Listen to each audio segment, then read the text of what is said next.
আমি বলছি দেশ সমাজের ভিতরে আমার বলছি একটা মুখ সামনে কথা বলবা মুখ সামনে কথা বলবা বলছি আপনি বলছেন না ফালতু কথা আপনি কথা বলবেন দেশ তুমি কে এখানে তুমি কে তুমি কে তুমি সীমান্ত তুমি কে এখানে এখানে দেশের কথা বলতে বিজেপি কথা আমাদের জমি কি হয়েছে তুমি কে ল্যান্ডের লোক কি আপনি বিয়ে চালাছেন না বলছে তোমাকে সীমানা না কেন তুমি এই কথা বলো কেন যে তুমি কে মানে তুমি কে এটা বলো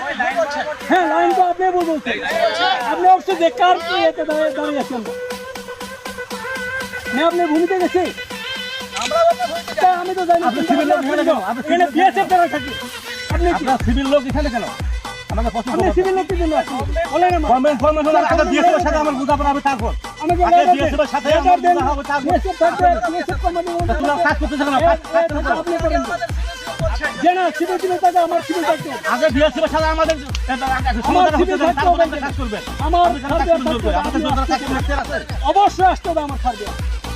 তাহলে আপনি আমার সার্ভে দরকার নাই আপনি আমার কথা বিএসএফ এর সাথে আগে আমাদের এটা বিএসএফ কোম্পানি কমান্ডার তো পতাকা পতাকা এই আপনি না শুনেন স্যার কি কয় স্যার কি কয় স্যার চুপচাপ কিছু জানেন এই শুনেন আমি শুনে আপনাকে আমি ভদ্রভাবে আপনাকে বলছি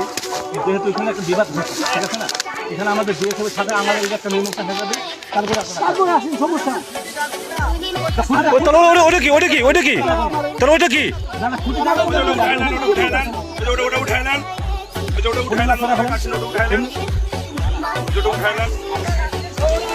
উনি আমাদের লোক বিজেপির লোক সঠিক এপিএস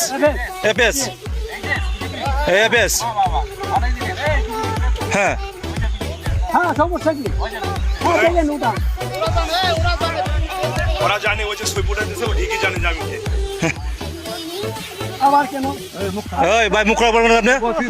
আপনি মুখ খারাপ করলেন কিসের জন্য ভাই আপনি মুখ খারাপ করবেন আপনি মুখ খারাপ করলেন কিসের জন্য আমি বলছি ভাই আপনি মুখ খারাপ করলেন কিসের জন্য আপনি এখানে আপনি মুখ খারাপ করবেন না বলছি আপনি কে আপনি আমরাকে চিনি না আমি চিনি আমার ইউনিফর্মধারী বিএসএফ কে চিনি আমি আপনাকে চিনি অবশ্যই তোরা ওরে কে তোমার আইডি নে তুমি কে তোমার কাছে পরিচয় তুমি কে তোমার কাছে পরিচয় দিতে হবে এই দাদা আপনি ক্যাম্প কমান্ডারকে বাতান আপনার ক্যাম্প কাছে পরিচয় দিতে তুমি কে জান বিজেপি বর্ডারে কিছু হতে হলে বিএসএফ বিজেপি থাকবে বিজেপি থাকবে আমি বারবার বলে গেলাম যে আপনারা এমনি হয়তো মামলা খুঁটি লাগাবেন না তারপরে জোর করে কেন খুঁটি লাগাবেন কি আমাদের পছন্দ হয় না নাকি